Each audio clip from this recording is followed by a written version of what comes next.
Bonjour à toutes, bonjour à tous, bienvenue sur la chaîne Déclic. Aujourd'hui, on va parler des passkeys et de Google qui adoptent définitivement cette technologie, ce qui risque de faire disparaître les mots de passe. Je vous explique ça juste après l'intro, c'est parti.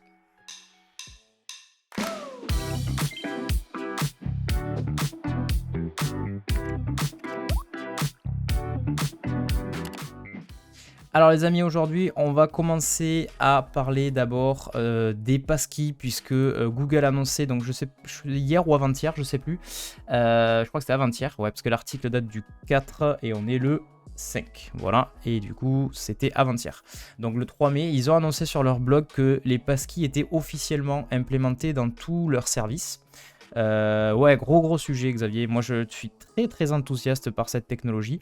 On en avait déjà parlé puisque en octobre 2022, Google en fait avait annoncé que en gros Chrome, le navigateur Chrome était apte désormais à stocker en fait les passkeys. Mais là du coup ce qu'ils annoncent c'est que leur site supporte en fait l'authentification par passkey. Donc je reviendrai là-dessus, vous inquiétez pas, c'est pas si technique que ça et par contre il faut vraiment vous y intéresser parce que c'est quelque chose qui va, bon, je pense qu'on peut presque parler de révolutionner, hein, même si le mot est fort, mais ça va vraiment révolutionner la façon de vous authentifier et ça sera beaucoup mieux, beaucoup plus simple et je pense que vous allez bien kiffer. Ensuite, donc ça c'est, il y aura plusieurs articles, il y en a un sur Phone Android, un sur Frandroid, et également une petite vidéo YouTube qui explique un peu tout ça. Voilà, et également on ira voir, il y a un site qui répertorie en fait tous les sites qui sont déjà compatibles passkey, donc voilà, il y a plusieurs sources, c'est vraiment un gros sujet, on va en discuter tous ensemble. Ensuite, on va enchaîner du coup avec un article de CNET. CNET du coup qui nous parle donc d'internet par satellite et donc un consortium européen qui se forme. Alors un consortium, ça veut dire c'est un regroupement là dans ce cas-ci de plusieurs gros acteurs de la télécom qui se regroupent du coup pour mettre en orbite une constellation qui s'appelle Iris 2. Donc concrètement, on va pas parler d'espace, l'idée c'est surtout de se dire qu'il y a un projet européen d'internet, on va dire européen via satellite et de faire en sorte que les pays européens soient complètement indépendants sur l'accès à internet en cas de problème ou autre. Donc on en rediscutera. Ensuite, on parlera de Gmail qui lance un badge vérifié pour les entreprises, on reviendra là-dessus. Ça, c'est un article du blog du modérateur. Un article de Clubic également qui nous parle d'un concurrent à Visa et Mastercard européen. Donc ça s'appelle l'EPI, l'European Payment Initiative. Donc là, plus sur la thématique, je dirais e-commerce.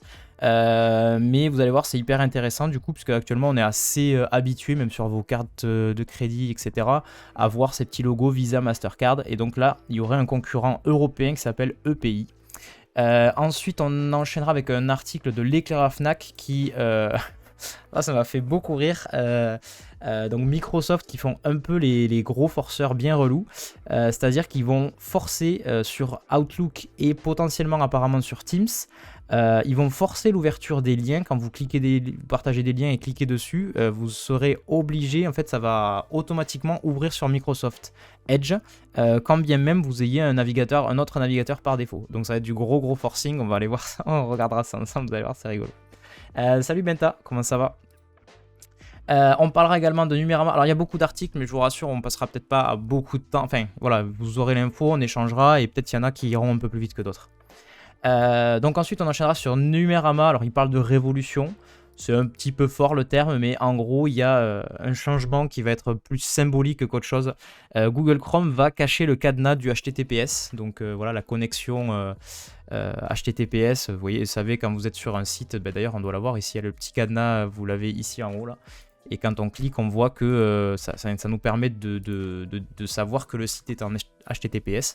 Il y a pas mal de mauvaise compréhension sur le HTTPS parce que souvent par abus de langage les gens disent ah il y a le cadenas, c'est bon, c'est sécurisé. Or c'est faux, donc on en parlera, mais en tout cas sachez que Chrome va cacher ce petit cadenas très prochainement. On va parler aussi de Discord qui va potentiellement vous forcer à changer votre nom d'utilisateur. Pour être plus précis, ils vont changer en fait la façon de s'identifier. Jusqu'à présent sur Discord, en fait, vous aviez un nom puis un hashtag avec un identifiant unique. Et donc maintenant, ça passerait sur le mode comme tout le monde, c'est-à-dire comme Twitter ou autre. Ça serait un arrobase avec un nom. Salut Timmy, ça va ou quoi? Ça fait plaisir que tu utilises les petits émotes, les petits émotes de déclic. C'est toujours rigolo de voir les utiliser. Donc on en discutera. Et puis après, on terminera par deux petits... un partage d'une petite ressource que j'ai trouvé rigolote et une petite histoire aussi que j'ai trouvé fort sympathique pour clore un petit peu là-dessus sur un peu plus de légèreté, on va dire. Voilà pour le programme, très chargé. Et on va attaquer, à défaut de pouvoir m'abonner pour... Ouais, je suis désolé. J'ai vraiment eu les boules quand j'ai découvert ça, en fait. C'est qu'on avait, avec Paul, on avait taffé... Enfin, c'est surtout lui, hein, parce que c'est lui qui a tout designé. On avait taffé un peu sur un truc d'émote. Et quand j'ai vu qu'en fait, il fallait avoir au moins un abonnement Prime ou un abonnement premier niveau pour pouvoir avoir les émotes, ça m'a un peu saoulé, mais bon, voilà. Hello Mukuji, comment ça va? Salut à toi. Mais voilà, sachez en tout cas que si vous avez Amazon Prime, je sais pas si vous êtes au courant, mais vous pouvez en fait prendre un abonnement sur la chaîne et ça vous coûtera rien parce que vous avez droit à un abonnement par mois.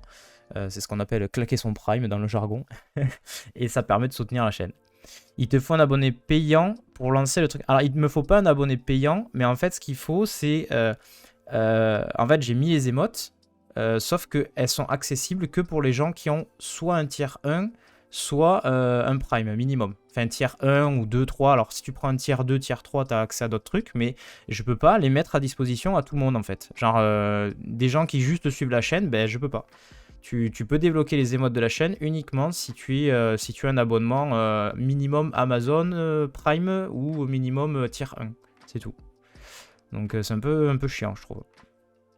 C'est nouveau, c'était... Ben, écoute, franchement, si tu as la solution, Elenia, partage-la moi, mais moi j'ai pas mal pensé quand même le back-office de Twitch et j'ai pas trouvé la solution quoi. Après il y a des emotes followers, elles sont gratuites. Oui, alors les emotes followers, le problème c'est que tu ne peux les avoir que si... Alors je sais pas s'il faut être partenaire.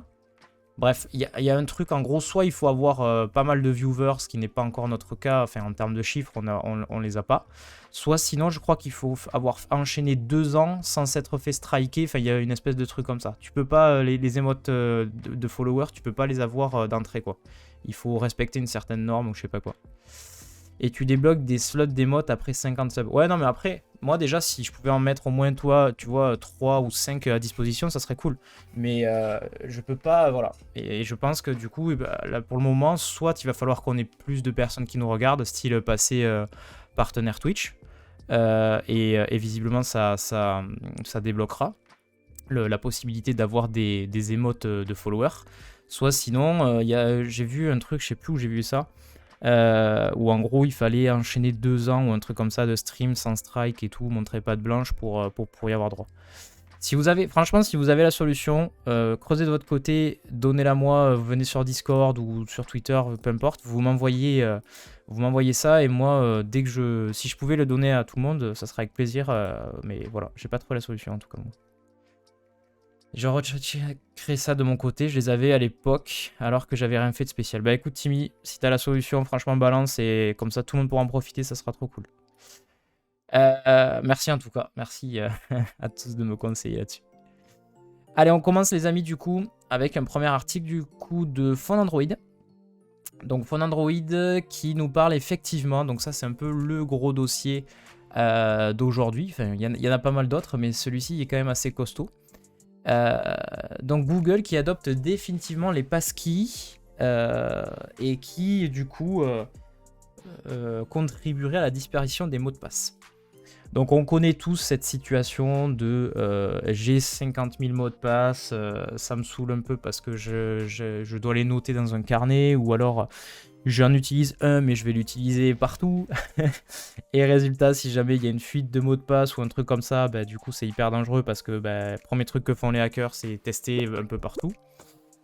Scarlett Kolov, hello à toi, merci beaucoup pour le follow. J'allais dire Kokolov, je sais pas pourquoi, mais une personne qui a un pseudo un peu comme ça, c'est pour ça.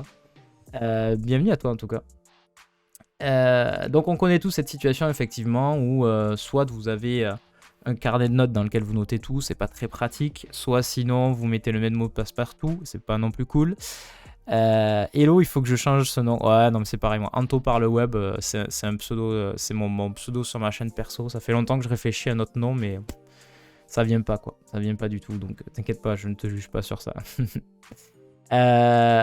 Et donc, du coup, sont arrivés sur le marché les gestionnaires de mots de passe.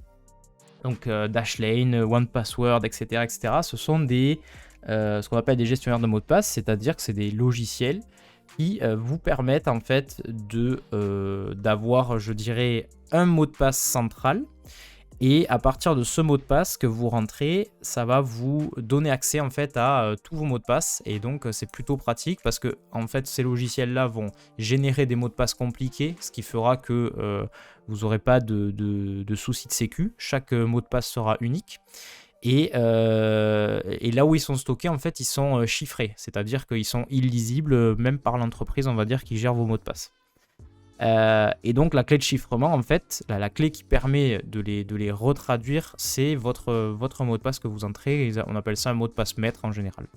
Donc ça, c'est plutôt cool. C'est quelque chose qui quand même fonctionne bien. Le seul problème, c'est qu'en termes d'expérience utilisateur, je sais pas vous si vous avez des proches ou autres qui ne sont pas trop à l'aise, on va dire, avec les mots de passe, mais moi, voilà, tous mes proches, j'ai bien essayé, j'ai même payé l'abonnement pour qu'on ait un truc familial et qu'ils puissent adopter directement les gestionnaires de mots de passe, sauf que pour eux c'est trop complexe, ils captent pas trop le délire, voilà, les formulaires pré-remplis, etc. Ils aiment pas trop, et donc ils continuent sur leur mode entre guillemets à l'ancienne, d'avoir un mot de passe à mettre partout, ou alors de faire 50 fois mot de passe oublié.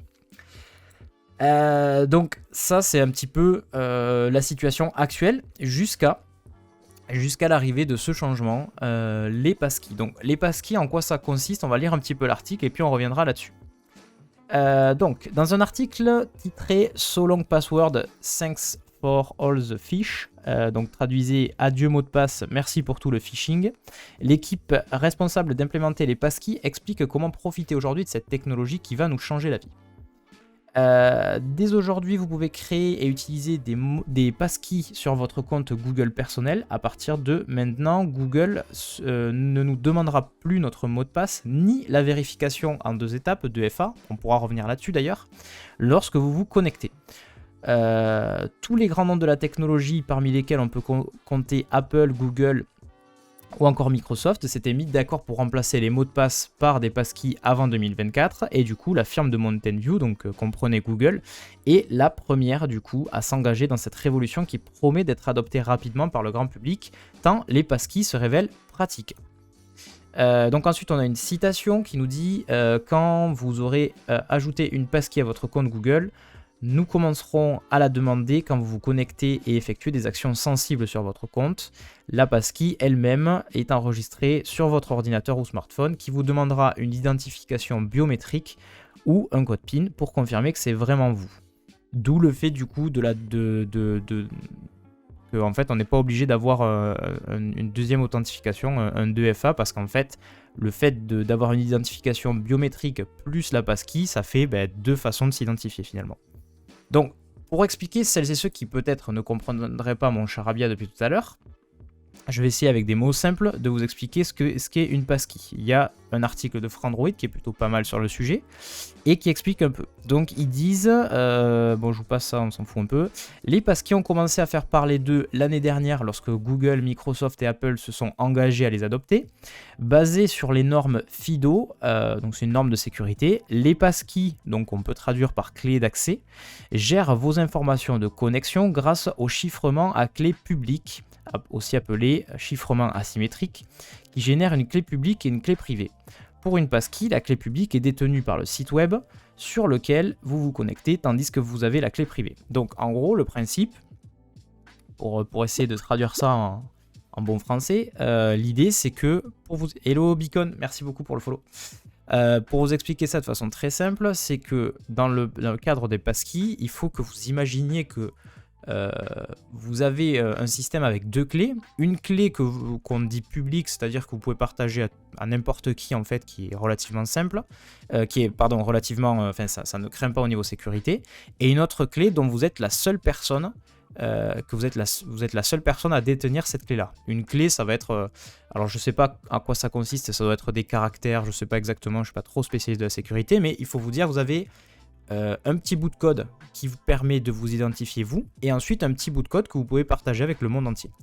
Et donc pour pouvoir s'identifier en fait, c'est le fait d'apporter ce petit bout de code dont vous êtes la seule personne à détenir, qui va faire que en face le site va dire ah oui, c'est effectivement bien la bonne personne. Voilà, j'essaye de simplifier un petit peu les choses, mais voyez un peu comment ça se passe. Et donc l'idée c'est que vos appareils vont stocker en fait cette petite clé personnelle. Ça sera synchronisé entre tous vos appareils, ce qui fait qu'en gros ça sera plutôt simple, vous n'avez pas besoin à chaque fois de le transporter sur un disque dur ou que sais-je. Donc ça sera synchronisé avec du cloud tout simplement.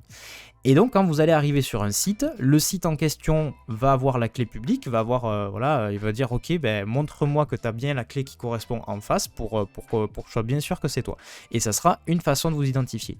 Et en plus de ça, vous devrez fournir soit un code PIN, soit une empreinte biométrique, reconnaissance faciale, ce genre de choses. Et ça jouera le rôle de deuxième système d'identification. Donc pour vous concrètement, comment ça va se passer? Vous allez arriver sur le site, vous allez vous dire connecte-moi via la passkey. Ce qui va se passer la comparaison des clés, tout ça pour vous sera transparent et vous y verrez rien.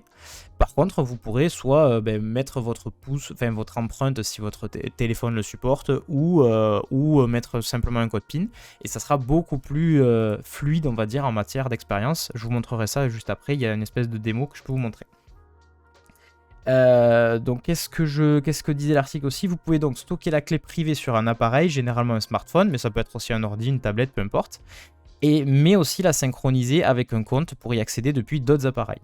Les deux clés ensemble vous permettent d'accéder au service en question. Google a commencé à prendre en charge le stockage des passkeys dans Chrome et Android en octobre 2022, raison pour laquelle on en parlait, c'est-à-dire que depuis octobre 2022, sur les Android et sur Google Chrome, vous pouvez stocker en fait cette fameuse clé privée si importante pour pouvoir s'identifier partout.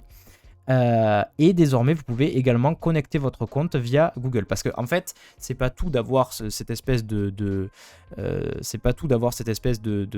clé privée. Il faut quand même que les sites sur lesquels vous vous connectiez soient compatibles en fait et prennent en compte ce système d'identification. Hello Bois, comment ça va? Bienvenue à toi. Donc voilà, et donc pour en terminer sur la partie Android, qu'est-ce qu'ils disent de plus? Ils mettent les données biométriques ne sont jamais partagées avec Google ou toute autre partie tierce. L'écran de verrouillage ne débloque que la passkey que localement. Malgré toute leur qualité, les passkeys ne sont pas encore compatibles avec tous les appareils. Vous n'êtes donc pas obligé de les adopter immédiatement, bien sûr. Par ailleurs, cette technologie n'est pas une garantie à 100% contre les hackers et autres personnes malveillantes. Si vous perdez votre appareil ou vous soupçonnez que quelqu'un peut accéder au contenu de votre appareil, Google vous suggère fortement de révoquer la passkey dans les paramètres de votre compte Google. Il y a effectivement ce cas de perte ou de vol de téléphone. Oui, mais alors du coup, j'ai toutes mes passkeys qui sont stockées dessus. En théorie, c'est pas grave, puisque il y aura visiblement un process pour pouvoir révoquer, pour pouvoir ne plus tenir compte, on va dire, et dire j'ai perdu mon téléphone, quoi, en gros. Et puis, de toute façon, quand bien même, il faut que les gens aient au moins l'identification biométrique ou le code PIN. Donc voilà. Voilà un peu pour cette explication. Alors on a une démo, je suis tombé sur une vidéo justement assez intéressante sur la chaîne Android Developer, où on peut voir effectivement comment ça se passe. Je vous cache un peu la voix du type, etc. parce que je trouve le gars est méga cringe. Genre il est pas du tout à l'aise avec la caméra, donc voilà. Mais c'est intéressant de voir comment ça va fonctionner. Donc en gros, il va essayer de s'identifier sur un site qui s'appelle Tribank. Donc là, il ouvre son navigateur web, il arrive sur le site Tribank, ok. Donc il y a l'identification classique, le formulaire. Donc au début, il va faire ça parce que il n'a pas encore créé sa passkey sur ce site-là.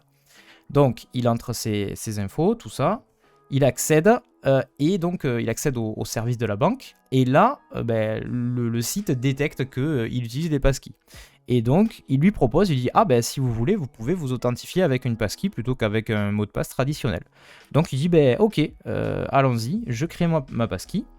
Et donc il va cliquer sur le petit bouton, paf. À partir de là, donc lui il a un Android, forcément c'est Google. Son Android lui suggère, il dit, ah est-ce que tu veux que du coup Est-ce que du coup tu veux bien utiliser les passkeys? Je vais te le stocker sur ton téléphone, machin. Donc lui il dit continuer, crée-moi une passkey pour le site tribank.us. Hop, la passkey est faite et donc lui il s'authentifie avec son empreinte digitale. Donc là, la passkey a été créée, il se déconnecte. Et là, ben, il va revenir sur ce service, mais là pour le coup, il va se signer avec ce bouton-ci, donc il va faire un sign in with passkey.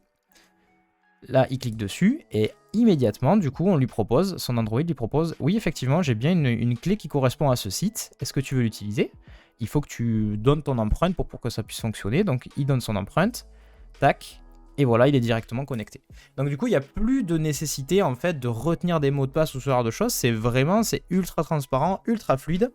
Et d'après, je dirais, d'après les dires un peu et tout ce qu'on entend, il semblerait que ce soit plus sécure, on va dire, que d'utiliser un mot de passe. Voilà, l'avenir nous dira si c'est vrai ou pas, mais apparemment c'est beaucoup plus sécure du fait qu'on ait ce système de clés privées et de clés publiques.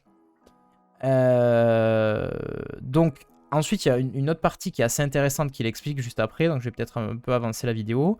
C'est que une fois qu'il a créé en fait sa clé sur Tribank par exemple, donc l'exemple qu'il nous a donné, imaginons qu'il veuille aussi s'y connecter, mais cette fois-ci sur son Mac. Et bien, comme en fait, il y a une synchronisation des clés entre ces différents appareils, la clé va être directement prise en compte sur son ordi, il va pouvoir y accéder. Donc sur la première connexion, il va avoir un QR code. Il va falloir qu'il flash avec son téléphone pour en gros que la clé puisse être... alors je sais pas là, pour le coup si effectivement c'est synchronisé ou s'il faut qu'il le crée parce que du coup c'est pas sur Android et c'est sur Mac, mais bon peu importe. Sur la première connexion en tout cas, il va flasher un QR code pour pouvoir bien dire, et surtout pour caractériser son Mac comme étant un terminal de confiance, quelque chose sur lequel on peut avoir confiance. Hop, donc on voit que ça se passe. Et une fois que c'est fait, du coup, voilà, il va pouvoir désormais utiliser directement la passkey. Je vais essayer d'avancer. Donc là, ça fonctionne, il arrive à s'identifier et le système fonctionne aussi sur son Mac. Donc il y a cette notion un peu de transversalité qui est importante, de se dire que soit les clés vont être partagées via un cloud ou voilà, ou en tout cas, disons que l'expérience sera globalement fluide sur tous vos appareils et vous ne serez pas obligé d'avoir votre téléphone toujours sous la main, quoi. Voilà. Et après, le dernier truc, c'est qu'il explique aussi que ça marche avec les applications mobiles, etc., etc. Mais vous avez capté un peu le délire. Donc ça, c'est plutôt cool. Et depuis donc 2 jours, tous les services Google supportent l'identification par passkey. Donc, vous pouvez vous identifier sur tous les services Google grâce à ça. Ce qui va donner, je pense, un ordre de marche assez puissant pour tous les autres gros du secteur. Voilà. Dernière chose que je vais vous partager, c'est ce site, ça s'appelle Passkey Directory. C'est fait par OnePassword, qui est un gestionnaire de mots de passe. Enfin, c'est propulsé par eux. Et en gros, vous allez voir un peu la limite à aujourd'hui, c'est que tous les sites compatibles en fait, qui prennent en compte ce système d'identification, tout est répertorié sur ce directory.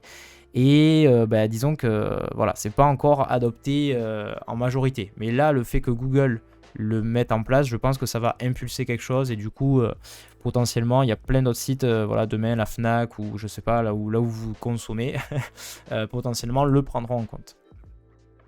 Voilà un peu pour le résumé de cette actualité qui est fort intéressante. Je lis vite fait vos commentaires du coup. Xavier qui met l'empreinte, parfois c'est galère quand même. Finalement, c'est la même chose que d'échanger un certificat. Ouais, je pense que c'est le même principe, tu vois, que les connexions SSH par exemple. C'est un peu la même chose, hein, clé privée, clé publique. C'est juste que là, on rend disponible au grand public. Enfin, c'est un fonctionnement qui va être dont l'accès va être donné au grand public et même les gens qui seront pas à l'aise avec la tech parce que du coup au niveau Android ou au niveau de voilà en fait ça va être fluide quoi, l'expérience va être plutôt fluide, il y aura pas ce sera pas aussi complexe on va dire qu'une connexion SSH où les gens ce serait beaucoup trop tech pour les gens quoi. T'es aussi propriétaire de gros doigts, je connais ça.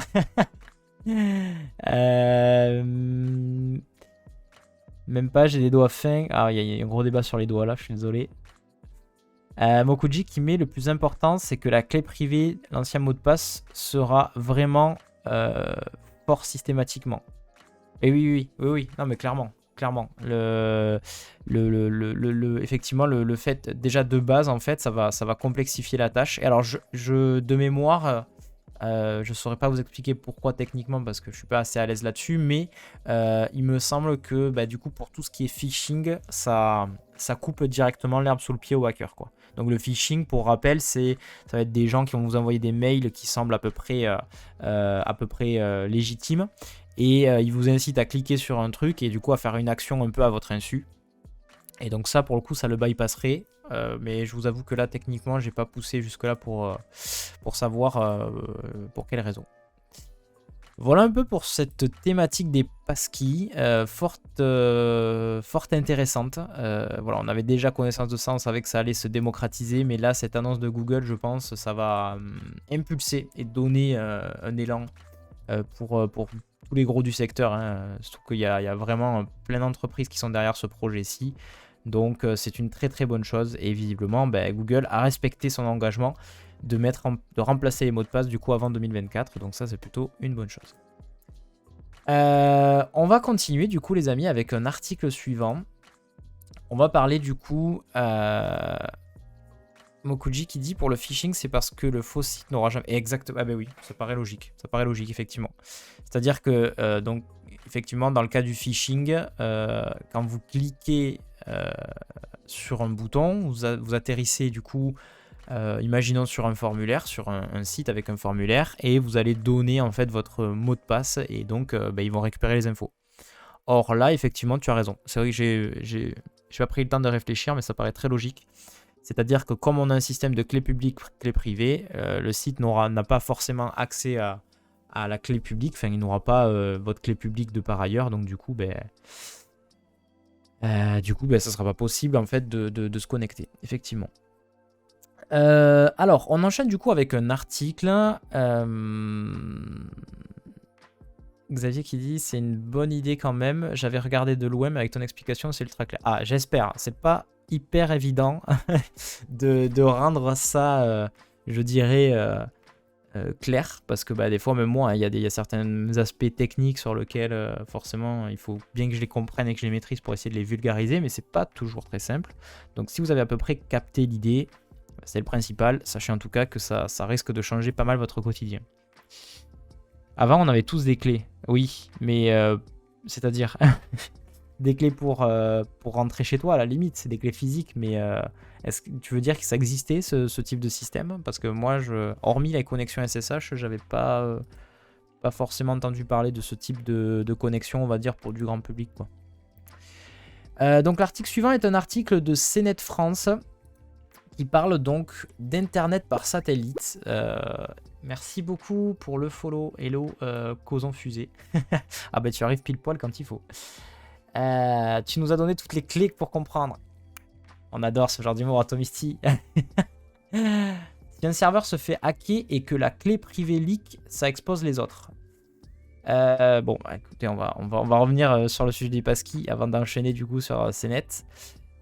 Donc, si un serveur se fait hacker et que la clé privée leak, est-ce que ça expose les autres? Alors en fait, ça c'est un cas qui peut typiquement se présenter si tu te fais voler ton téléphone par exemple, puisque tu as toutes tes clés privées dessus, sauf que en plus des clés privées, il te faut un deuxième système d'authentification, c'est-à-dire qu'il te faut soit une empreinte biométrique, voilà, ton pouce, ou voilà, une reconnaissance faciale, un code PIN, enfin, il y a une double authentification, on va dire. Donc toi, quand tu t'identifies, tu n'en vois qu'une seule, c'est-à-dire soit tu rentres ton mot de passe, soit tu mets ton pouce, mais en fond, en fait, le système de clé privée et publique va être tu vas t'identifier de deux manières à la fois et tu devras fournir systématiquement ces deux trucs. Donc, en théorie, si ça fuite, les hackers n'auront pas accès à la seconde partie, quoi. Et en plus de ça, tu peux, a posteriori, c'est ce qu'il disait dans l'article, tu peux dire par exemple, j'ai mes clés, effectivement, ne tiens plus compte de cette clé et révoquer l'accès, quoi. Donc Mokuji qui précise, système clé cadenas versus clé-clé. Bref, il faut un double leak clé privée et clé... Ouais, il faut que les deux soient... Les deux, en fait, apparaissent. Mais en plus de ça, t'as la double authentification, tu vois. Donc, normalement, t'as clé privée sur ton appareil perso, donc pas de fuite possible. C'est le même fonctionnement que les clés... Ben, modulo le fait que si, par exemple, si j'ai bien compris, les clés privées peuvent être synchronisées via un cloud, par exemple. Genre, typiquement, tu peux imaginer que Dashlane gère toutes tes clés privées. Eux, potentiellement, ils peuvent avoir du leak, tu vois. Donc c'est pas impossible. Même genre Android, ils doivent bien stocker. Enfin, remarque que la clé privée est stockée localement. Ouais, c'est pas. Non, non, oui, effectivement, c'est que. Théoriquement, si c'est que du local, ça devrait être safe. Mais t'as toujours la possibilité de te faire voler ton téléphone, tu vois. Et dans ce cas-ci, ben, t'as quand même l'identification biométrique. Bon, c'est un peu technique, mais vous avez compris, en tout cas, ça reste toujours beaucoup plus sécure, on va dire, que actuellement les mots de passe, où tu marques ça sur un petit carnet, ou bien tu utilises 1, 2, 3, 4, 5, 6. J'ai vu d'ailleurs qu'ils avaient fait ils ont fait une enquête sur les mots de passe les plus utilisés, et souvent c'est toujours, genre le mot de passe c'est password, ou 1, 2, 3, 4, 5, 6, 7, 8, 9. Donc ça reste toujours plus sécure, on va dire, que le système actuel, quoi. Allez, cette fois-ci, on enchaîne du coup avec cet article de CNET, cnetfrance.fr, qui nous parle d'Internet par satellite et donc un consortium, donc un regroupement, on va dire, d'acteurs du milieu au niveau européen qui se forme pour mettre en orbite une constellation Iris-2. Donc, on va pas parler trop d'espace parce que c'est pas forcément le sujet, mais ce qu'il faut retenir, c'est qu'il y a un projet qui est actuellement en test de mettre des satellites pour pouvoir avoir un accès européen à Internet, grosso modo. Navré, j'ai loupé le début, c'est déjà en production parce que... Oui, c'est en production, c'est stocké. Alors si tu utilises Chrome et si tu utilises Android déjà, après je sais pas les autres systèmes, je sais pas si Apple le gère ou quoi, mais au niveau d'Android, tu peux stocker déjà tes passkeys. Et ensuite, par contre, ce qu'on attend un peu, c'est les services qui vont prendre en compte le système de connexion par passkey. Et donc, la news du jour, c'est que Google le prend en compte. Donc, tu peux t'identifier partout sur Google, sur tous les services de Google grâce au passkey. Et j'ai partagé un lien que je peux te repartager dans le chat qui te répertorie actuellement quels sont les sites qui prennent en compte ça. Donc, il y aura un petit temps de diffusion, mais le système est en place par contre. Voilà, il faut juste le temps que tous les sites se mettent un peu à la norme, quoi. Avec plaisir, Codon. Et j'espère que Codon Fusée, j'espère que ça t'aura éclairé. Donc du coup, je commence à lire mon article. L'Europe veut devenir indépendant des opérateurs étrangers comme Starlink et souhaite mettre en orbite une constellation européenne de satellites permettant des communications haut débit. Ce projet, qui a été baptisé Iris-2, a obtenu le feu vert du Parlement européen en février dernier. Il commence désormais à prendre forme avec la formation d'un consortium composé de grandes entreprises européennes du secteur des satellites et des fournisseurs d'accès. Donc on nous indique que c'est un projet à 6 milliards d'euros quand même, c'est pas donné, mais bon, est-ce que ça vaut peut-être la peine à l'arrivée ? L'avenir nous le dira. Annoncé le 2 mai dernier, le consortium en question rassemble divers acteurs importants comme Airbus Defence and Space, Eutelsat, Ipsasat, SES, on a également Thales, donc Thales Alenia Space, et Dutch Telecom, OHB, Orange, oh là là, il y a des noms, je les connais pas, hein. Isdesat, Téléspatio et Thales. Bon, voilà. D'autres, donc c'est quand même des gros noms du secteur. Je pense que Thales, Airbus Defence and Space, Orange, etc. C'est quand même des noms qui sont assez connus. Dutch Telecom également. D'autres entreprises pourraient encore compléter la liste. D'ailleurs, le consortium se dit ouvert à d'autres acteurs et encourage même les startups et les entreprises de taille intermédiaire et les PME à rejoindre le partenariat. Destiné à concurrencer Starlink de SpaceX, donc l'entreprise de Elon Musk, pour rappel, Iris-2 ambitionne de fournir une connexion haut débit avec une couverture mondiale d'ici 2027. Tous les territoires européens vont évidemment en bénéficier, et cela inclut les îles et les territoires éloignés du vieux continent. Donc, double effet qui se coule. D'abord, on s'émancipe un peu disons qu'en cas de... Imaginons Internet tombe en panne, le système traditionnel. On a une connexion satellite, sauf qu'aujourd'hui, grosso modo, il y a celui qui a le plus mis ça en place, c'est SpaceX, qui est donc une entreprise privée américaine, donc pas européenne, et du coup, on est quand même très dépendant de ce type de choses. Si demain, je sais pas moi, une guerre se déclenche, par exemple, il faut arriver à avoir une façon de communiquer. Autre que radio satellite, il faudrait une façon de pouvoir avoir de l'internet par le biais de l'espace, quoi, en gros. Donc, premier effet qui se coule, on s'émancipe un peu de tout ça. Second effet qui se coule, on couvre des territoires bien plus vastes, puisque là, par satellite, on peut toucher à peu près tout, et donc même des endroits qui sont un peu perdus, où l'accès est difficile en termes d'infrastructure, du coup, on arrive à les couvrir. C'est ça un peu le projet. Donc, tous les territoires européens vont évidemment bénéficier, et cela inclut les îles et territoires éloignés du vieux continent, c'est ce que je disais. Le projet contribuera également à l'autonomie stratégique de l'Union européenne et à fournir aux entreprises et aux citoyens européens une nouvelle infrastructure de communication sécurisée, ont annoncé les entreprises des membres du consortium dans un communiqué. En tout, la constellation Iris 2 devrait coûter la somme de 6 milliards d'euros, ce qui est quand même pas rien. Donc déploiement d'ici 2027, c'est ce qu'ils indiquent. Et l'UE contribuera à hauteur de 2,4 milliards d'euros du budget et l'Agence spatiale européenne avec un peu moins de 700 millions d'euros. Et du coup, où sont passés les 3 autres milliards? Je ne sais pas. C'est peut-être les entreprises qui les financent eux-mêmes, j'en sais rien. D'autres contributions supplémentaires seront attendues. Voilà donc pour ce projet Iris 2. Qu'est-ce que vous en pensez, les amis? Je lis vos commentaires. Alors... Donc j'imagine que Causon Fusée va avoir un avis là-dessus. Info, en orbite basse, on est à 4000 satellites Starlink, OneWeb 610, Amazon prévoit sa constellation Kuiper et annonce... Attends. Amazon prévoit sa constellation, Kuiper annonce 3200 satellites, les Chinois annoncent la même. Ah non mais là ça va être une pollution de l'espace. Je sais pas comment ça va être géré ce genre de truc, mais je suis pas trop spécialiste des fusées J'avoue que moi, l'espace, je suis bien sur Terre, tu vois. Je suis pas quelqu'un de très...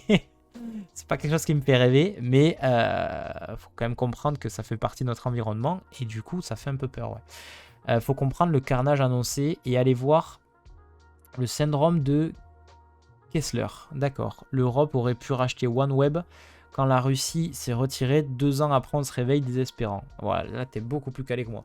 Donc, alors, attends, je tape le syndrome de Kessler. En plus, ça me parle, ça, Kessler. Pourquoi ça me parle? Syndrome de Kessler, scénario envisagé en 1978 par un consultant. Alors, le syndrome de Kessler est un scénario envisagé en 1978 par le consultant de la NASA, Jonald Kessler, J. Kessler, dans lequel le volume des débris spatiaux en orbite basse dû à la pollution spatiale atteint un seuil au-dessus duquel les objets en orbite sont fréquemment heurtés par des débris et se brisent en plusieurs morceaux, augmentant du coup et de façon exponentielle le nombre des débris et la probabilité des impacts. Au-delà d'un certain seuil, un tel scénario rendrait quasi impossible l'exploration spatiale et même l'utilisation des satellites artificiels pour plusieurs générations. Ok. Ça met l'ambiance, quoi.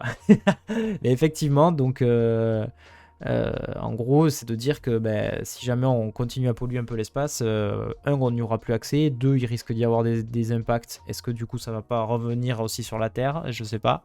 Bref, effectivement, c'est pas un bon délire.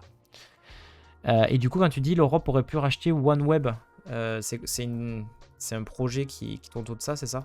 Je suis pas calé là-dessus, malheureusement. Constellation de 650 satellites de télécommunications circule en orbite basse pour fournir aux professionnels et aux particuliers un accès à Internet à haut débit. D'accord. Ouais, c'est sûr que c'est un peu débile de pas... de aujourd'hui viser un truc comme ça alors qu'il y avait des trucs déjà en place. Je suis d'accord avec toi. Salut Olivier, ça va ou quoi? On est en train de parler d'Internet par satellite et du coup d'un projet de constellation Iris 2, un projet européen qui viserait à avoir un accès au débit internet et à s'émanciper un peu des Américains. Voilà l'idée. Et du coup, Causon Fusée qui nous a rejoint ce matin nous expliquait qu'il y avait déjà un projet qui s'appelle OneWeb qu'on aurait pu visiblement racheter, mais on ne s'est pas positionné dessus. Et il nous a évoqué également le syndrome de Kessler qui serait un peu un scénario catastrophe si jamais on polluait trop on va dire l'espace, quoi, tout simplement. Iris, c'est pas si nouveau. Ben, je ne sais, moi personnellement, je ne connaissais pas. En tout cas, la nouveauté qui nous est partagée par CNET France, c'est que le projet est en train d'être mis en marche, visiblement. Et donc, ils annoncent une date de 2027, projet à 6 milliards d'euros. Voilà, donc ça, c'est en marche. Voilà. En vrai, si ça permet de ne plus tirer, poser, déplacer des millions de câbles, de kilomètres de câbles, écologiquement, c'est pas si déconnant. Non, mais c'est sûr, c'est sûr. Après, est-ce que c'est aussi stable du coup? J'imagine que c'est modulo le nombre de satellites que tu vas mettre, mais est-ce que c'est aussi stable de passer par satellite? Parce que je me souviens que j'avais des témoignages notamment de gens qui utilisaient Starlink et où d'un moment tu avais des baisses, tu vois, en fonction de si le satellite était au-dessus de toi ou pas. Tu peux avoir des baisses de connexion et puis des fois de la connexion qui repartait, etc. etc. Version 2, je savais pas. Ben voilà, c'est ça la nouveauté du coup.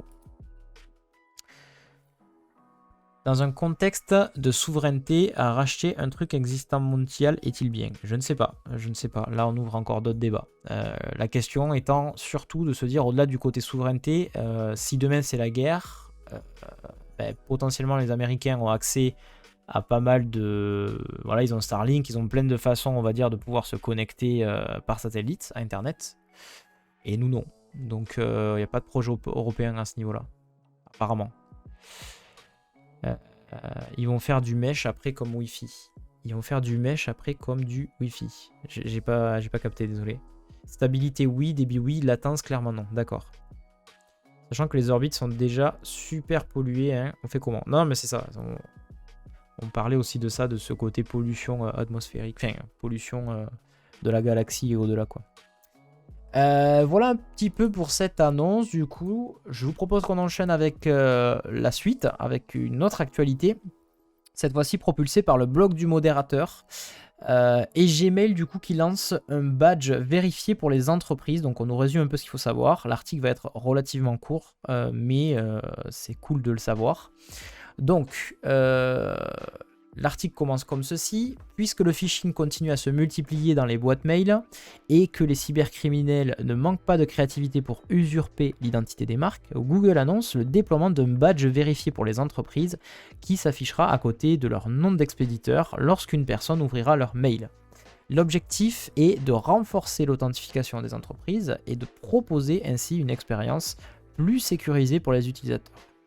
Donc ce qui nous annonce, c'est cela aidera les utilisateurs à identifier les messages provenant d'expéditeurs légitimes par rapport à ceux provenant d'usurpateurs. Puisque le cas classique du phishing, c'est on vous envoie un mail, par exemple votre banque, ou voilà, disons une entité relativement forte et connue. Qui vous envoie, voilà, c'est un vecteur de confiance, on va dire. Vous voyez le nom, je sais pas moi, le nom de votre banque ou le nom Google ou machin, vous êtes là, bon ok, c'est un vrai mail, alors qu'en fait pas du tout, et il joue un peu sur votre crédulité là-dessus quoi. Donc l'idée c'est d'avoir un petit badge comme ceci, qui fait vachement penser à celui de Twitter, hein, on va pas se mentir, celui de Twitter Blue, mais qui permettrait très rapidement d'identifier que le mail est legit ou pas quoi. Google commence donc à déployer les coches bleues à partir d'aujourd'hui. Bon, cet article il date d'hier, donc voilà, à partir d'hier, on va dire. Google commence donc à déployer les coches bleues à partir d'aujourd'hui. Vous devrez bientôt les voir apparaître sur certains mails. Comment obtenir le badge vérifié? Ce badge vérifié ne sera pas accessible à n'importe quelle entreprise. La condition imposée par Google, il faudra au préalable configurer BIMI, donc Brand Indicators for Message Identification. Il s'agit d'une fonctionnalité, donc le BIMI, qui a été mis en place en 2021 et qui requiert le recours à une authentification forte et qui exige la vérification du logo de la marque afin de pouvoir l'afficher sous forme d'avatar dans les mails. Donc en gros, il y a une espèce de norme, là, BIMI, il y a toute une démarche à faire pour bien attester de votre identité et surtout du logo qui est rapporté à votre entreprise et bien justifier que vous êtes vous, tout simplement. Donc, ça va être les entreprises qui auront déjà cette certification qui pourront accéder effectivement au badge vérifié sur Gmail. Et donc ils indiquent la norme BIMI est une norme d'email qui vous permet d'ajouter un logo de marque à des messages authentifiés envoyés depuis votre domaine, précise Google. Je pense que ça va être un peu la même démarche, vous savez que comment ça s'appelle Par exemple, quand vous avez des fiches Google, vous savez, les fiches Google d'une entreprise, genre vous êtes propriétaire d'un magasin, vous devez justifier que c'est bien vous qui êtes propriétaire du magasin pour pouvoir gérer la fiche Google derrière.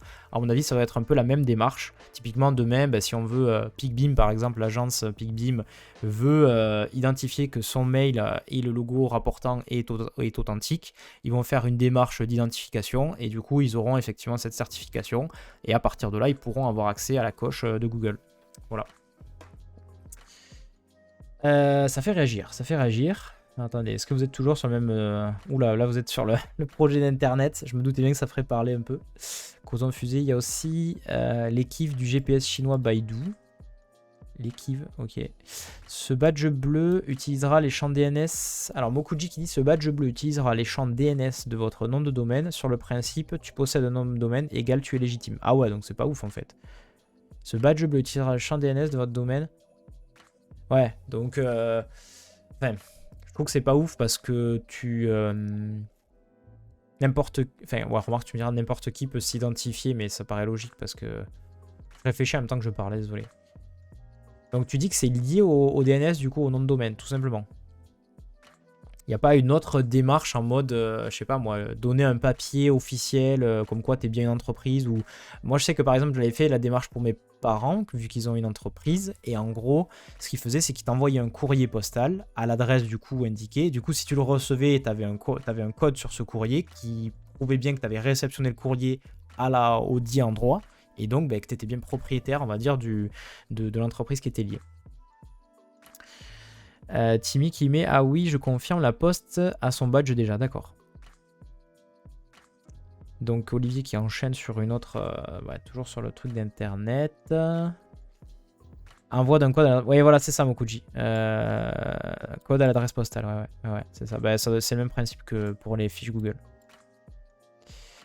Badge Gmail dit Olivier, ça fonctionne aussi sans les logiciels de mail qui se connectent en IMAP sur Gmail. Bonne question. Bonne question. Je ne sais pas. Je pense que ça va... À minima, tu devrais avoir l'info. Je sais pas en fait comment est-ce qu'ils vont gérer ça. Ouais, bonne question. C'est sûr que dans l'interface Gmail, ça va être géré.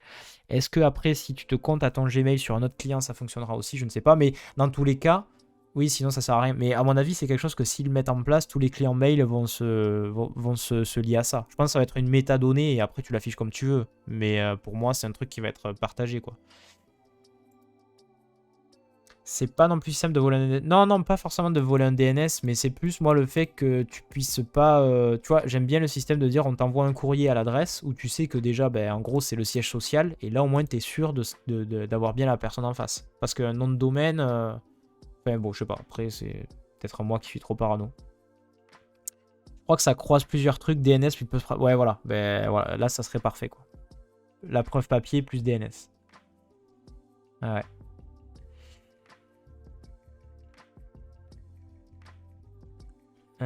Causons Fusée qui dit la norme email est moisie de base. Ça fait 15 ans qu'on met des rustines sur des jambes de bois. Des Kim et autres. Hello JK. JK qui arrive. On est en train de parler d'une certification Gmail pour certifier en gros que tu es bien toi. Qui te dit que le siège social n'est pas une boîte à lettres.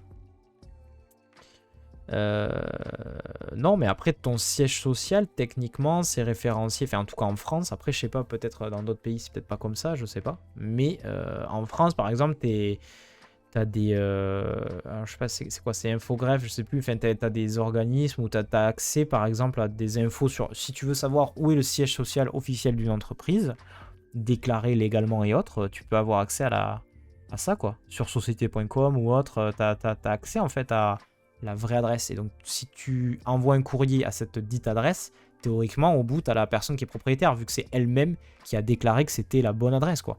Donc, il y a une telle tendance sur la mise à jour des clients mail que la moindre révolution prend 10 ans à se mettre en... Ouais, déjà, s'ils pouvaient prendre en compte... moi, pour avoir intégré des emails... alors, c'était une époque où il y avait moins de clients style Sendinblue et compagnie. Mais... on faisait, j'ai eu bossé pour une boîte, on va dire, où un gros client nous faisait faire beaucoup d'emails et on devait les intégrer en HTML. Et genre, c'était un HTML des années, je sais pas combien. Enfin, vraiment, prendre en compte tous les clients mail parce que on se plaint des fois quand on dev de la compatibilité navigateur. Mais franchement, quand il s'agit des clients mail, c'est 1000 fois pire. Parce que les clients mail, il y a 1 milliard de clients mail différents. Et genre, t'es obligé, exactement, Timmy, en tableau, c'était ça. On faisait en tableau, avec des tables balistables, etc. Quoi, t'étais obligé. Et je sais qu'il y a un framework qui existe, qui te permet... Alors attends, framework... HTML, email... Comment il s'appelle ce truc? Je crois que GraphiCart en avait parlé. MJML. MJML, c'est une espèce de framework comme ça qui te permet d'avoir... de rendre ça un peu compatible. Ils ont une espèce de méta-langage, on va dire. Ils ont leur propre langage. Et ils te convertissent ça à la volée pour pouvoir derrière être compatible avec un maximum de clients mail. Mais dans notre cas, on ne pouvait pas le faire. On avait étudié la question et je ne sais plus pourquoi on ne pouvait pas le faire parce que c'était trop tricky. On avait plein d'autres contraintes de par ailleurs et c'était pas possible. Mais ça, par exemple, ça, ouais, si vous ne connaissez pas, c'est un framework pour avoir des mails responsive et pour prendre en compte surtout toute la partie gérer, enfin que ce soit compatible sur le max de clients mail, quoi. Mais sinon, ouais, on faisait ça en tableau, ouais, à l'ancienne. C'était vraiment c'était un peu chiant, mais c'était comme ça. Ça a été mon job 8 ans, les emailing. Eh bien, dis donc. Excellent, excellent. Des tableaux et même du VML pour Outlook. D'accord. VML, je connais pas ça par contre. VML. Outlook. VML tag. Le Vector Markup Language. Ok. C'est un standard. Là, je suis sur le site de Microsoft. Je connaissais pas ça. Là, ça me dépasse. Timmy qui dit yes, je l'ai utilisé pendant mes cours, c'est bien pratique. Ouais, ouais. Non, mais ça, MJML, je sais plus, je crois que j'avais dû tester, mais c'est pas mal. Après, aujourd'hui, c'est vrai que si vous êtes dans le cas d'une entreprise entre guillemets classique, vous embêtez pas avec tout ça. Vous utilisez un truc style Sendinblue, une solution toute faite. Mais par contre, si vous voulez en intégrer à la mano, ouais, c'est assez tricky comme truc. Voilà, bon écoutez, on enchaîne sur l'actualité suivante. Donc sachez en tout cas qu'effectivement il va y avoir ce petit badge vérifié qui va apparaître et qui va qui va popper, faire son apparition. On enchaîne du coup avec un autre article, un article de Clubic. Clubic du coup Clubic.com qui nous parle d'un projet européen. Aujourd'hui on est très européen, hein, on est très chauvin. Un projet qui viendrait concurrencer et bousculer Visa et Mastercard. Donc là, on n'est plus sur des thématiques e-commerce. Voilà, c'est des choses qui peuvent avoir un gros impact sur les activités e-commerce. Et donc, ce projet qui s'appelle l'EPI, l'European Payment Initiative. European Payment Initiative, EPI. Destiné à proposer des transferts d'argent gratuits et instantanés et qui entre donc dans sa phase d'essai. Alors, je lis un petit peu l'article, on réagit ensemble. Le pays qui a pour ambition Alors, si jamais il y a des gens qui sont en mode audio, quand je dis le pays, c'est L''EPI, c'est pas le plus loin pays. Donc, je préfère être clair là-dessus. Donc, le pays qui a pour ambition de concurrencer les grands réseaux de paiement américains est une initiative lancée au niveau européen en 2020. Elle entre dans une nouvelle étape de sa mise en service avec une première phase pilote bientôt lancée. Donc EPI, 3 lettres qui n'éveillent pas vraiment de souvenirs chez les citoyens européens, ce qui pourrait bien changer à l'avenir. Ce projet est porté donc par 16 banques du vieux continent et a en effet pour but de rivaliser avec les géants américains Visa et Mastercard. Il devrait ainsi d'abord proposer des transferts d'argent entre particuliers, instantanés et gratuits pour cette année 2023. Et je change un petit peu de musique parce que j'en ai marre de l'entendre toujours la même. Voilà. Donc, d'abord, un transfert d'argent entre particuliers, instantané et gratuit pour 2023. Et puis après, petit à petit, ça se propagerait et ça irait de plus en plus, plus sur du B2B. Donc, c'est ce qu'ils disent juste après. Ensuite, le service sera progressivement étendu aux paiements de particuliers à professionnels, aux achats en ligne, aux paiements en point de vente sur la période 2024-2025, selon le consortium qui porte le projet. Celui-ci regroupe notamment les 6 principales banques françaises. Donc on a BNP Paribas, la Société Générale, le Crédit Mutuel, le Crédit Agricole, la Banque Postale et BPCE. Donc BPCE, c'est Banque Populaire Caisse d'Épargne. Voilà, groupe dans lequel j'ai déjà travaillé. Donc, phase d'essai en 2023 et le fonctionnement devrait être assez simple. Une option proposée soit à travers l'application bancaire des clients, soit sur une nouvelle application dédiée. Les Français devraient bientôt pouvoir profiter de l'EPI, comme l'indique le communiqué qui vient d'être publié. Le portefeuille numérique avec le paiement de personne à personne sera lancé en phase pilote auprès des premiers utilisateurs à la fin de l'année 2023 en France et en Allemagne. Salut Andro Digital, comment ça va? Bienvenue, coucou à toi. Le pays est destiné à servir le cœur historique de l'Union européenne, à savoir la France, l'Allemagne, la Belgique, les Pays-Bas et le Luxembourg. Désolé du coup Olivier, je sais que tu es en Suisse. Ben voilà, visiblement ça ne va pas vous concerner. L'ensemble de ces marchés représente plus de 60% des transactions électroniques en Europe. C'est une très bonne base pour se développer. C'est une citation du coup de la directrice générale de l'EPI, Martina Wemer. Ça se dit Wemer. Bon, vous avez compris le nom. Seul point noir, alors que la production d'une carte bancaire physique était prévue dans le projet de base, elle a finalement été abandonnée, l'EPI ayant décidé de se recentrer sur la construction d'un portefeuille numérique. Personnellement, ça me paraît pas déconnant, c'est mon analyse, parce que les cartes physiques, je pense que potentiellement ça peut être amené à disparaître vu la tendance, vu comment ça bouge pas mal, et vu comment de plus en plus on a des moyens de payer de façon électronique. Si ça a un coût, c'est pas déconnant, et puis même en termes d'écologie, c'est peut-être mieux de faire ça de façon numérique, je sais pas, faudrait étudier de bout en bout le truc. Voilà, en tout cas, retenez que l'EPI, l'European Payment Initiative, ça serait une initiative européenne qui est portée par un consortium quand même de gros acteurs, on l'a vu, de la banque, et qui viendrait concurrencer Visa et Mastercard, qui sont un peu les gros du secteur, mais qui sont des gros du secteur à nationalité américaine. Xavier qui dit « Incroyable, mais ça va être télescopé par la nouvelle gestion des factures qui arrive l'an prochain pour les pros. » La nouvelle gestion des factures qui arrive l'an prochain pour les pros. Faut que tu m'en dises plus, parce que là, j'avoue que cette actualité m'a échappé. Ça va super, toi, j'ai enfin l'occasion de... Ah, ben oui, bien sûr. Bah, ça me fait bien plaisir de t'accueillir. T'étais pas déjà venu en direct sur la chaîne Déclic, il me semblait. Mais écoute, ça va très très bien. Moi, ça va très très bien. On est la veille du week-end, on fait notre petit tour d'actu, tu vois. On fait notre petite revue de presse ensemble. Ça fait plaisir. J'adore la revue de presse du vendredi matin, je trouve ça très chill. Et on passe un bon moment tous ensemble. Alors, Causan Fusée qui dit « D'autant que la carte à puce est française, il était temps. Mais si Apple Pay et Google Wallet font blocage, le truc est mort-né. » Ouais, alors après, on a vu aussi que autant il peut y avoir... l'expérience... c'est un quoi ça? L'expérience prouve que... Je sais plus si c'était un... Je crois que c'était un sketch. Ou si j'avais vu ça dans une série. L'expérience prouve que... Bref, peu importe. En tout cas, l'expérience prouve que côté européen, et en tout cas au niveau des institutions, on l'a vu, qu'il est tout à fait possible de faire pression sur ce genre d'individus.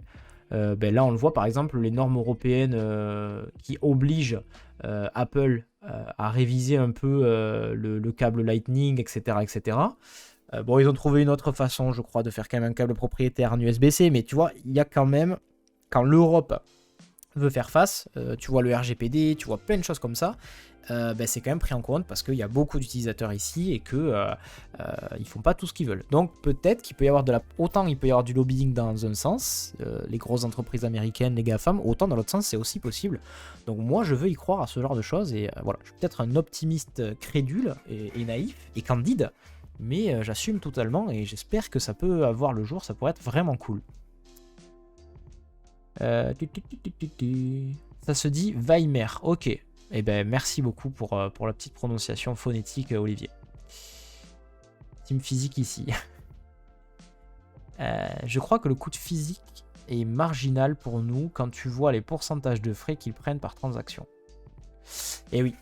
Après, moi je parle de coût de production, mais Voilà, quand ils disent des transferts gratuits, machin, moi je suis pas non plus crédule. Je me doute bien qu'il va y avoir un coût de quelque part. Du coup, toi, Wizard, tu préfères carte physique. Écoute, moi, j'aime les deux, mais je me dis juste que ça me paraît logique quand tu vois que petit à petit tout se dématérialise. Pourquoi pas la carte, quoi, voilà.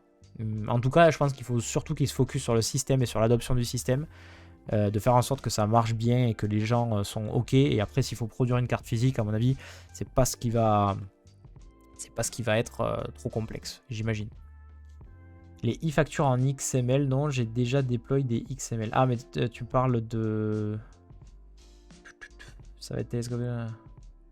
Ah, par rapport au projet, ouais. Mais moi, je suis pas trop calé sur ce projet de gestion des factures, donc il faut que vous m'en disiez un peu plus, les amis. Ok, donc on a un lien. On a un lien de Xavier, donc je vais regarder ça. Tac, tac, tac. Tu ne pourras plus envoyer tes factures directement à tes clients d'ici quelques années. Ah, intéressant. Voyons voir. Voyons voir, voyons voir. Faut pas hésiter, les amis, parce que moi, je fais mes actus, etc. Mais je ne suis pas omniscient, omnipotent. Hein. Il faut, s'il y a des choses que je ne sais pas, n'hésitez pas à les partager pour le plus grand nombre. Ah, par contre, ton lien n'a pas trop l'air de marcher. Ce que je vais faire, c'est que je vais taper ça dans Google. Hop. Ah, raté. Je vais taper CDF, facturation électronique. Je devrais tomber sur quelque chose. Ah. À partir du 1er janvier 2024, les entreprises établies en France devront accepter les factures électroniques. Je sais pas si c'est ça. Est-ce que c'est bien cet article dont tu parles? C'est le site du gouvernement. Ouais, non, mais même le gouvernement. Ah, tu vois, en fait, c'est parce qu'il y avait des petits trucs juste après là que tu n'as peut-être pas inclus dans l'URL. J'imagine que c'est cette page que tu voulais me partager. La facturation électronique en entreprise. La facturation électronique en entreprise française assujettie à la TVA interviendra progressivement entre 2024 et 2026. Celles-ci devront se conformer à des procédures encadrées. Explication. Il n'y a pas un résumé? Est-ce qu'il n'y a pas un résumé? Pour émettre ou recevoir une facture électronique, une entreprise pourra utiliser une plateforme de dématérialisation, le portail public de facturation. Ah ouais, donc ils pourront plus faire du mano à mano, quoi. Quelque chose de physique. Il faudra forcément que ce soit dématérialisé. Et en plus, il faut que ce soit une plateforme qui soit immatriculée par l'administration fiscale. Ouais, donc qu'il soit agréé, on va dire. Ou alors portail public de facturation Chorus Pro. D'accord. Et ça, c'est à partir de quand qu'ils l'imposent? Entre 2024 et 2026. Ah ouais, c'est demain, quoi. Toutes les entreprises doivent éditer des factures numériques afin d'adresser leurs demandes de paiement via Chorus Pro pour des contrats conclus par l'État. Ok. C'est fini les emails au black. Oh, tu sais, quand les mecs font du black, je crois pas qu'il y ait beaucoup de factures. Hein. Et ils s'embarrassent pas avec ça. Ok, bah écoute, merci pour du partage en tout cas. Ça nous fait une petite info supplémentaire, c'est très cool.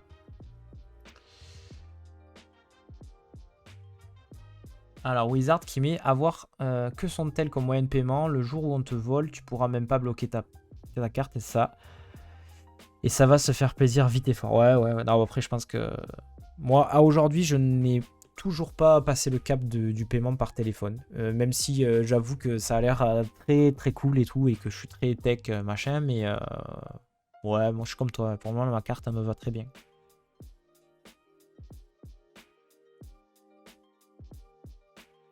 Je lis vos commentaires, les amis. En Suisse, on a évité l'hégémonie des Apple Pay et Google Pay avec la solution Twint qui a eu beaucoup de problèmes à s'imposer basé sur le QR code car le NFC marche moyen surtout sur iPhone. D'accord. Ok, c'est cool, vous avez votre propre solution développée. Twint, l'app de paiement suisse. Twint.ch. Pas mal. Cool. Et c'est quelque chose de géré par l'État ou c'est une entreprise à part Est-ce que c'est souverain ou pas? Souverain, c'est vraiment, ça fait partie des mots-clés, je pense, de ce stream, on en parle souvent. Argent liquide, j'ai désactivé le sans contact, on me fait une fois le coup, mais pas deux. Ah, tu t'es déjà fait avoir, Wizard. Mince. Mince. Je rattrape vite fait les commentaires.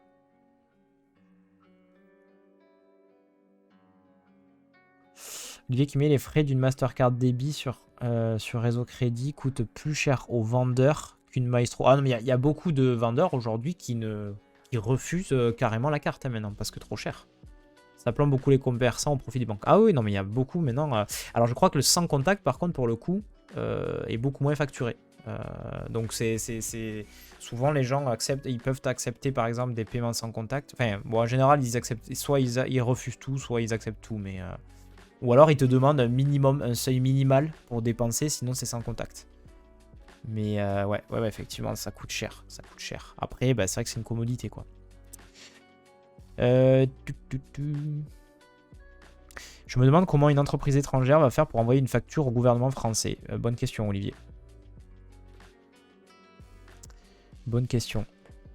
Causon Fusée qui dit le paiement par téléphone est plus sécurisé que la carte physique. Il y a contrôle biométrique à chaque paiement. Ok, bah, je vous laisse débattre là-dessus parce que moi j'avoue que déjà j'ai pas expérimenté à titre perso. Je suis toujours sur la bonne vieille carte physique, mais je vous laisse débattre sur ça. Peut-être qu'il y aura paiement avec Passkey. On sait pas. On aura combiné plein d'actu ce matin. Twint, création de la poste suisse et ça a mis 5-6 ans pour que les banques s'y mettent. D'accord. Il y a toujours un souci entre la poste et les banques. Pas le même réseau. Et oui, pour communiquer, c'est pas simple. En Suisse aussi, ils refusent de plus en plus les cartes de crédit débit. D'accord. Les cartes de crédit débit. Donc c'est des cartes de débit du coup. Bien ils disent ça coûte cher. Ouais, non, mais nous aussi en France, je te rassure, j'en vois de plus en plus qui refusent les cartes parce que beaucoup trop cher.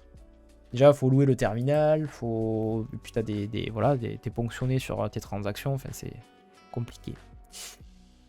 Les amis, on enchaîne avec l'article suivant, actualité suivante de l'éclaireur Fnac. J'espère que j'ai rattrapé tous vos commentaires. Si j'oublie des trucs, n'hésitez pas à spammer le chat.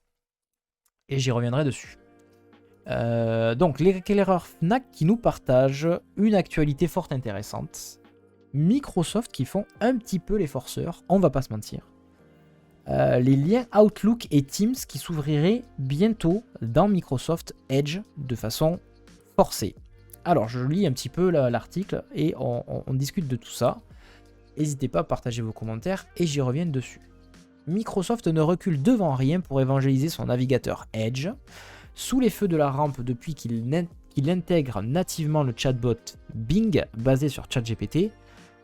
Donc effectivement, c'est vrai qu'on parle de plus en plus de Microsoft depuis cet avènement-là. Mais ce jusqu'au boutisme pourrait lui attirer les foudres des professionnels. Explication. Il y a du suspense.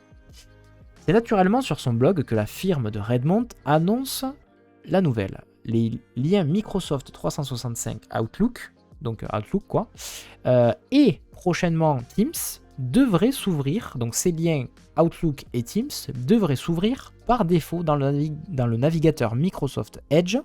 C'est-à-dire que si un autre navigateur comme Safari, Chrome, etc. devait être défini par défaut sur votre ordinateur, le lien outrepassera cette préférence pour ouvrir dans Edge. Les mecs arrivent et te disent droit dans les yeux sans trembler, on s'en bat les reins de ce que tu auras défini comme préférence, on bypass tout ça et tu vas directement sur Edge et tu nous prends pas la tête quoi. Donc gros forceur quoi. C'est un peu l'équivalent du gars ou de la nana qui vient te voir en soirée, tu lui dis que t'es pas intéressé, il te prend par la main pour aller danser, tu vois. Tu vois le truc quoi. T'es là mais what? Donc voilà un peu le pitch. Pourquoi ce changement? Microsoft l'assure, c'est pour maximiser la productivité et améliorer la concentration. Ben voyons. L'idée est d'éviter de basculer sans cesse entre les applications, explique le billet de blog. La firme donne en exemple le fait qu'un lien cliqué sur Outlook dans Edge ouvrira une fenêtre en mode scindé afin de garder l'email en vue pendant qu'on consulte le contenu du site web. Plutôt malin. 3 points de suspension. Même si certains utilisateurs et utilisatrices regrettent cette adoption à marche forcée. Ces changements ne concernent a priori que les versions professionnelles de Outlook et Teams via l'abonnement Microsoft 365, mais aussi des administrateurs système. Il y a des administrateurs système qui ont fait savoir leur mécontentement, notamment via Reddit, où il y a eu plusieurs posts qui compilent leurs observations et critiques.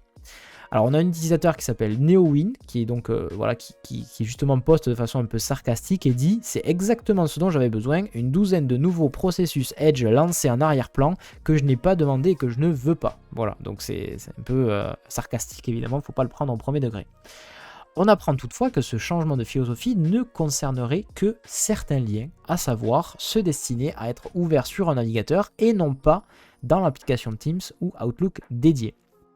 Et du coup, l'utilisateur NeoWin, qui a posté donc le commentaire sarcastique, il partage en même temps une petite astuce pour outrepasser et refuser ce changement avec les réglages Outlook. Donc voilà, il y a quand même des façons de bypasser ça. Mais enfin, par défaut, quand même, je trouve ça fabuleux.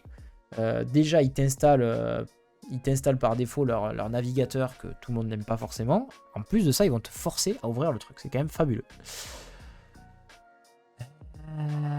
Voilà un peu pour cette petite actu. Il n'y a pas beaucoup plus à dire, mais enfin, j'ai trouvé ça quand même merveilleux et je voulais le souligner. Pas plus de réactions dans le chat. J'enchaîne du coup avec l'actualité supplémentaire, l'actualité suivante. Si vous avez des réactions, évidemment, j'y reviendrai dessus. Donc, actualité suivante, Numérama. Numérama, du coup, qui nous partage une nouvelle, Google Chrome, qui devrait très prochainement cacher le cadenas HTTPS. Ça, c'est quelque chose qui est, je dirais, assez symbolique. Donc, une page va se tourner dans l'histoire du web.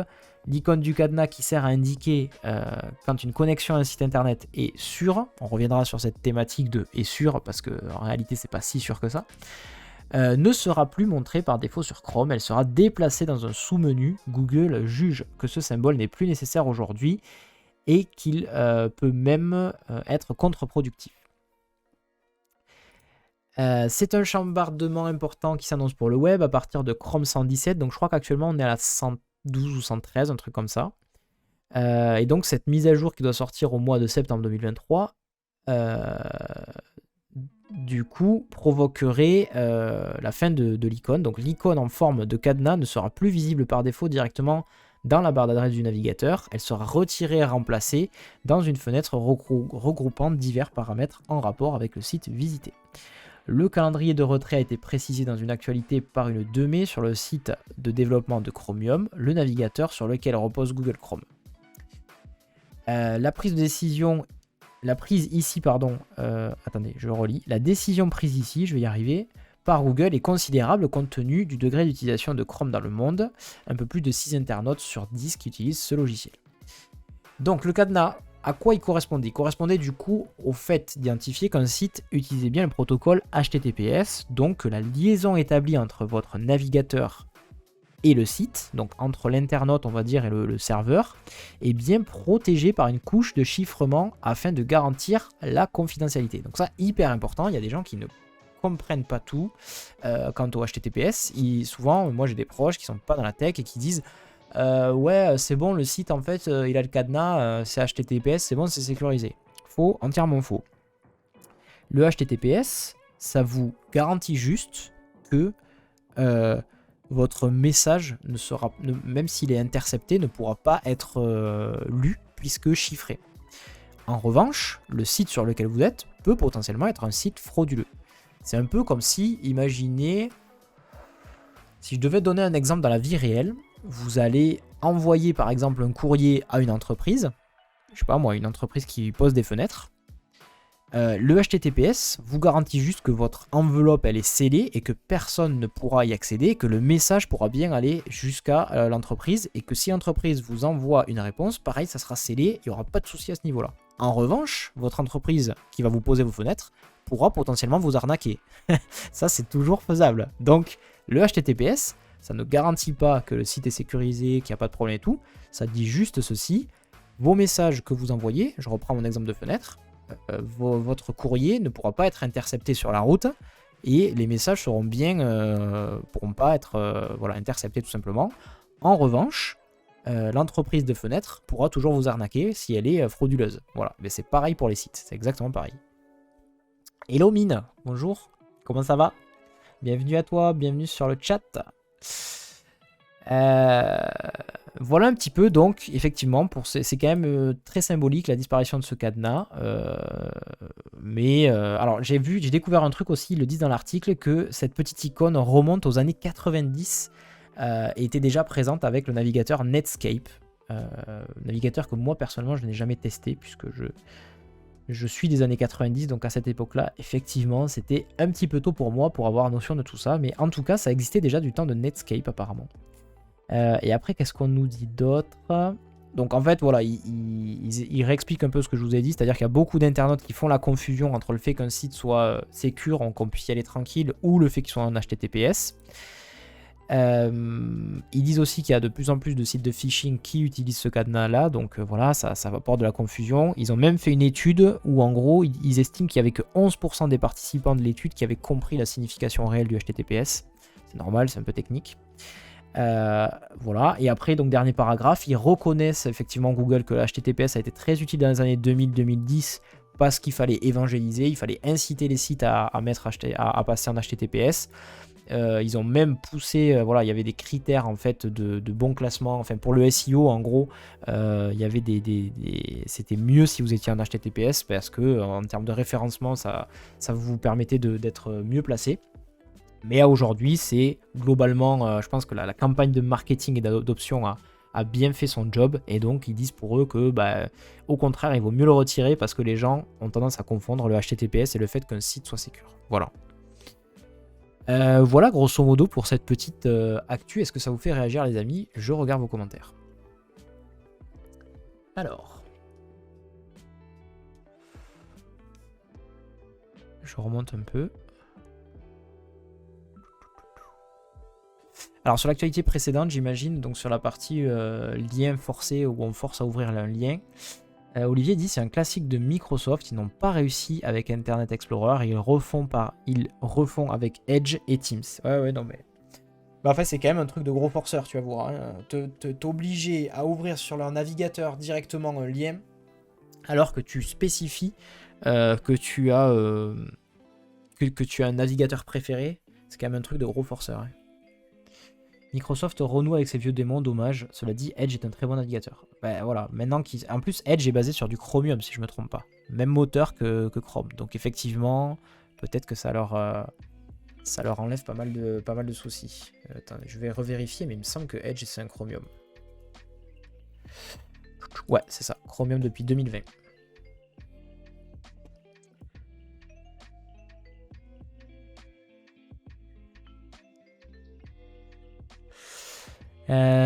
Tac. Chromium n'est pas Google, c'est open source, dit Causon Fusée. Google a d'ailleurs forké il y a bien longtemps en tant que Blink. Ouais. Oui, mais bon. Le seul truc qui est hyper important, c'est que du fait maintenant que ce soit basé sur un Chromium, c'est quand même beaucoup moins relou en termes de... Ne serait-ce que pour développer voilà, toutes les compatibilités de navigateur, CSS machin. C'est bien d'être sur cette base parce qu'au moins ça t'évite de... voilà, à l'époque, moi je sais que quand j'ai commencé à dev, la compatibilité IE c'était l'enfer quoi. Quand tu commençais à devoir être compatible IE8, boring. Alors Olivier qui dit déjà j'apprécie l'icône de téléchargement à la place de l'iframe en bas de fenêtre que tu ne pouvais pas fermer ou garder fermé. Ah c'est... J'ai pas compris. C'était sur le site où j'étais ou fais voir. Je relis ton commentaire. J'apprécie l'icône de téléchargement à la place de l'iframe en bas. Ah, mais tu veux dire... Ah ouais, bon, moi je suis pas du tout utilisateur, donc j'avoue que j'ai pas la ref, désolé. Jamais connu Netscape. Et non, Causon Fusée. Ah, le petit jeune. Et ouais, je suis de 93 moi, donc 90... C'était un peu tôt pour moi, les années 90. Google a forcé l'utilisation d'HTTPS, les autres n'ont pas eu le choix. Est-ce que c'est un mal en soi de passer en HTTPS? C'est bien, non, de se dire que au moins la connexion est chiffrée, que tu peux pas avoir du man in the middle, comme on dit. N'empêche que ceux qui décident de PR sont des devs de Google.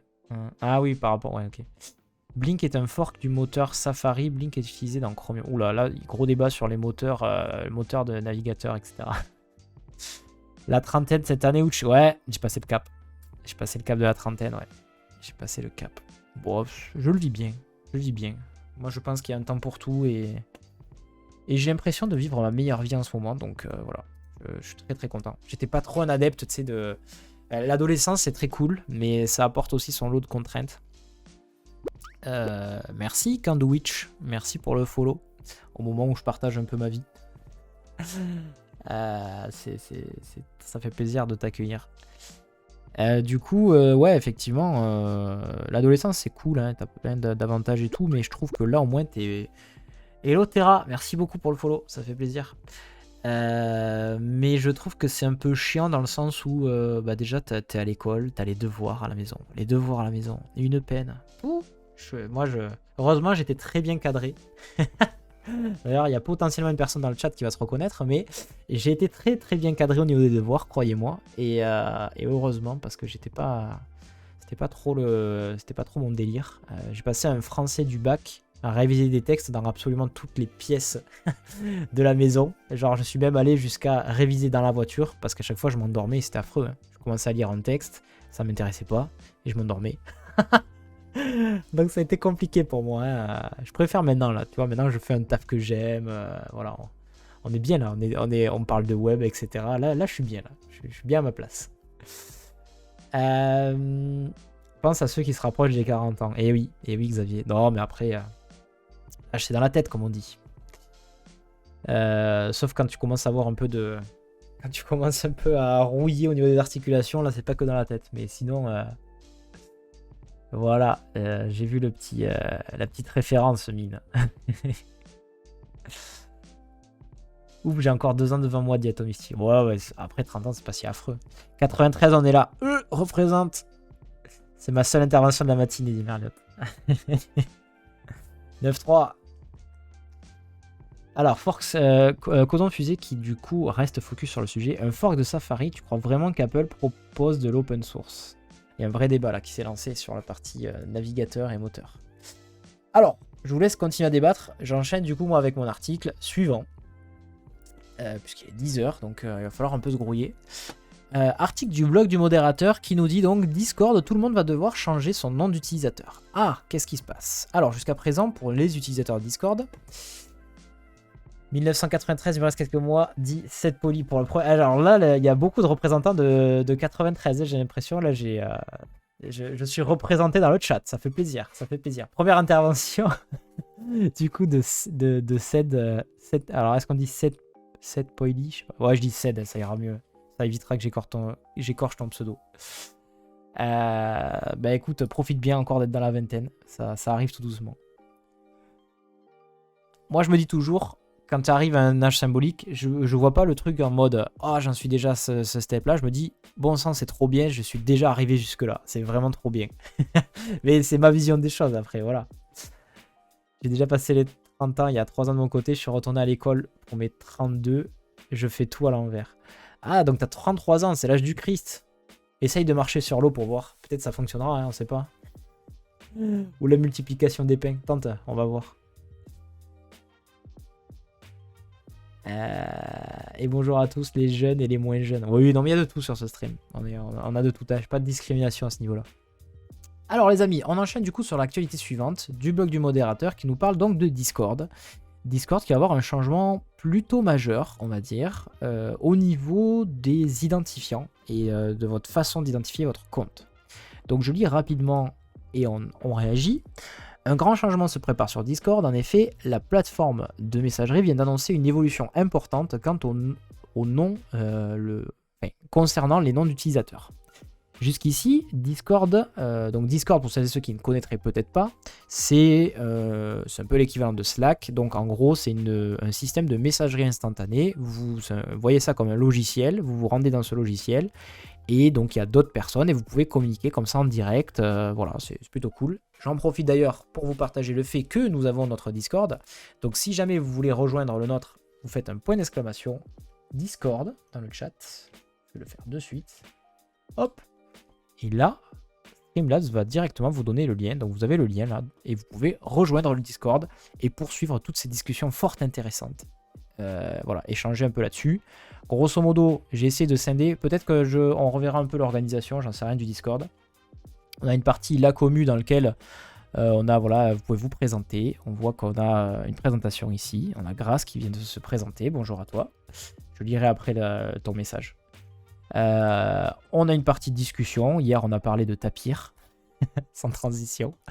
On a une partie ressources, vous pouvez vous partager des petites ressources, voilà, des tips et astuces, du tooling, des trucs comme ça. Une partie sur les partages d'offres d'emploi. Les news du web, donc là c'est plus quand je vois passer des actus ou autres, je vous les partage. Et puis un partie faites ta pub dans lequel vous pouvez, voilà, si vous aussi vous streamez ou autre, faire votre pub là-dedans.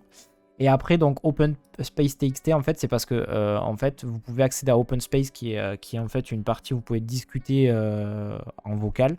Et quand vous voulez vous partager des choses, ben, vous pouvez les partager dans Open Space TXT. Voilà. Et après, tous les autres channels, c'est de la demande d'aide. Si par exemple, vous avez des besoins, vous avez des questions sur du back-end, du front-end, des CMS, du e-commerce, du design, tout ça, vous pouvez demander, poser vos questions ici. Et il y a plein de gens qui viendront vous répondre. Pour le moment, c'est un petit peu vite parce qu'on n'a pas beaucoup poussé le Discord. Donc, je vous invite évidemment à le rejoindre si jamais ça vous intéresse. Voilà. Donc, j'enchaîne sur cette actu de Discord. Jusqu'à présent, effectivement, jusqu'ici, Discord se distinguait des autres concurrents avec un système de nom d'utilisateur particulier qui comprenait une suite de 4 chiffres, comme par exemple donc pseudo, dièse, 1, 2, 3, 4. Ok, ça, c'était la façon de vous identifier.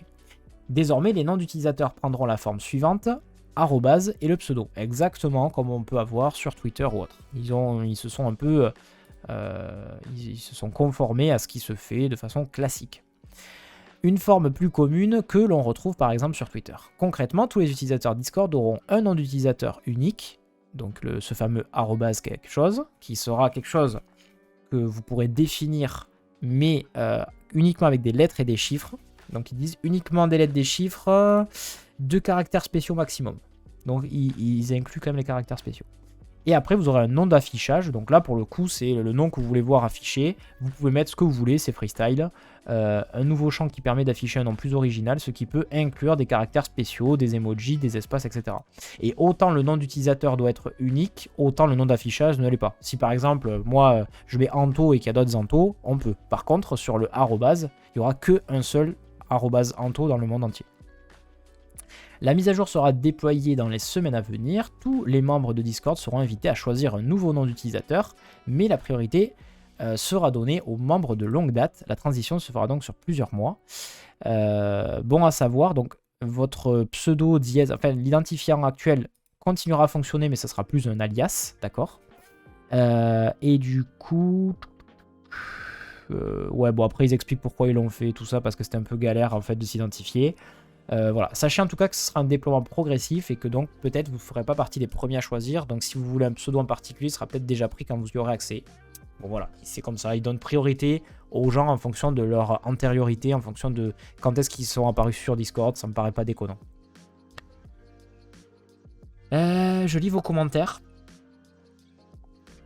Codon Fusée qui dit Google était très surreprésenté et a fini par forquer en Blink pour pouvoir y intégrer des services Google Direct dedans sans froisser les autres, comme dans le projet Chromium, qui maintenant vit pas mal via Edge et Brave.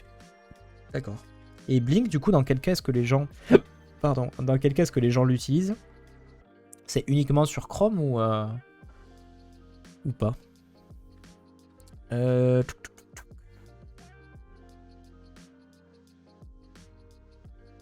Ah ouais, vraiment le débat par Chromium, c'est ce qui vous intéresse le plus, j'ai l'impression.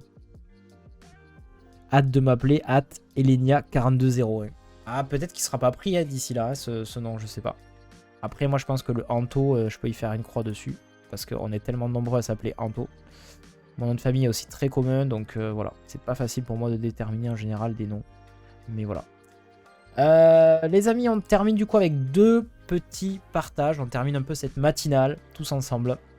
D'abord, cette ressource que je ne connaissais pas, qui s'appelle Killed by Google. J'ai trouvé ça très rigolo. En fait, c'est le cimetière de tous les projets Google qui du coup n'existent plus. Avec un petit descriptif, le nom, on a un lien, je pense que ça va être vers un article qui annonce la fin, j'imagine. Voilà. Et ensuite, la date d'apparition et de disparition. Je trouve que l'initiative est rigolote. Il y a un petit côté glauque quand même avec la... Comment ça s'appelle? Avec la pierre tombale. Mais voilà. Ah, il y a même une guillotine. C'est quoi la différence entre la guillotine et le... Du coup, entre la guillotine et la pierre tombale, je ne sais pas. Ah, peut-être que... Ah oui. Alors la guillotine, je pense que c'est quand ça a même pas duré... Ça a duré moins de 2 ans, à mon avis. Ouais, c'est ça. C'est genre en mode... c'est tombé vite, quoi. Le coup près est tombé vite. Il y en a un quand même, hein, regardez ça. Vous voyez là sur le côté, mon petit... sur la partie droite. Regardez si je descends. Ouh, désolé les épileptiques. Vous risquez de vomir dans pas longtemps. Ça en fait, hein. Wouhou. Donc voilà. 285, ça fait pas mal de trucs. Mais j'ai trouvé ça rigolo comme ressource. Je partage. Et du coup, autre petite ressource rigolote. Alors c'est plus une anecdote que j'ai vue, que j'ai trouvé ça très, très fun. Puisqu'on n'a pas encore parlé de ChatGPT. On va terminer là-dessus. En fait, il y a une personne, donc c'est le PDG d'une boîte qui s'appelle Do Not Pay. Il s'appelle Joshua Browder. Et du coup, en fait, il a confié 100% de ses finances à ChatGPT. Enfin, pour être plus précis, je crois que c'est pas ChatGPT, c'est à AutoGPT. Donc on en avait parlé. AutoGPT qui est basé sur GPT-4 et qui du coup, en fait, la petite nouveauté de ça, c'est que... Oui, je suis désolé Atomisty. Mais tu vas voir, c'est rigolo. Coucou JP, ça va ou quoi? Il a confié 100% de ses finances en fait. Enfin, c'est rigolo, moi j'ai trouvé ça fun. Déjà, le mec confie 100% de ses finances, il est très très déter. Et du coup, il l'a confié à AutoGPT. Donc, la différence, je crois, avec le truc standard, on avait vu ça sur une autre matinale, c'est que en fait, tu ne dis pas, par exemple, je sais pas moi, tu lui demandes un truc, il te répond. Et puis tu précises autre chose, il te répond et voilà, c'est le système de ping-pong. Là, dans le cadre de AutoGPT, c'est tu lui donnes une mission à atteindre et en gros, il l'atteint en 4 ou 5 trucs, on va dire, enfin 4 ou 5 itérations. Et en fait, il peut, on va dire, il peut même lui-même générer des prompts, etc. Enfin, c'est un peu plus intelligent, on va dire. Donc, il a fait cette petite expérience, et donc, c'est ce que dit l'article. Joshua Browder, PDG de la startup Do Not Pay, a tenté une expérience audacieuse en confiant la gestion de ses finances à AutoGPT, un programme basé sur GPT-4 qui exploite l'IA pour automatiser entièrement un ensemble d'objectifs. Voilà, c'est ce principe d'ensemble d'objectifs. Selon ses dires, cette aventure lui aurait permis d'économiser au total 217,85 $. Du coup, il y a un thread Twitter que je peux vous partager si vous voulez, où il explique un peu toutes les étapes. Il explique avoir donné à AutoGPT accès à sa banque, ses relevés de compte, ses emails et autres données personnelles. Le mec est ultra chaud. Et du coup, il dit l'IA s'est alors attelée à annuler des abonnements inutiles, comme un abonnement à la salle de sport 80 $ par mois. Mec, si tu payes 80 $ par mois et que tu as besoin d'une IA pour voir que c'est une grosse dépense et tu as besoin d'une IA pour te dire de stopper ça parce que tu vas pas au sport, c'est que tu as un gros problème. Sors, s'il te plaît, sors de ton ordinateur. Mais en tout cas, c'est rigolo parce que l'IA a détecté effectivement que c'était un abonnement apparemment inutile. Ensuite, j'ai décidé, donc il dit, de confier la totalité de ma vie financière à GPT-4. J'ai donné à AutoGPT accès à ma banque, mes relevés de compte et mes relevés de compte et de crédit et mes emails. Et du coup, il a fait une économie de 217,85 $. Voilà.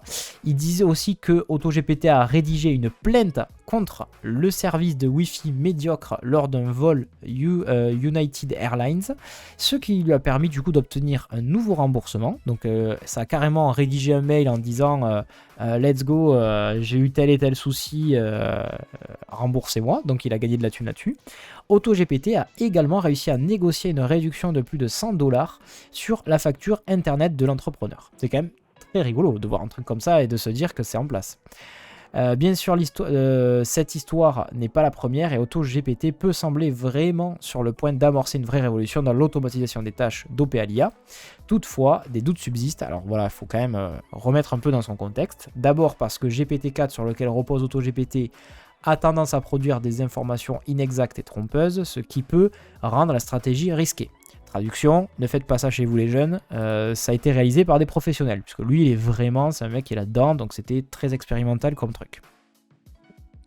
C'est marrant, ça va. Ouais, moi je trouve ça fun. Je l'aurais pas fait perso, le gars est quand même très déter, mais voilà.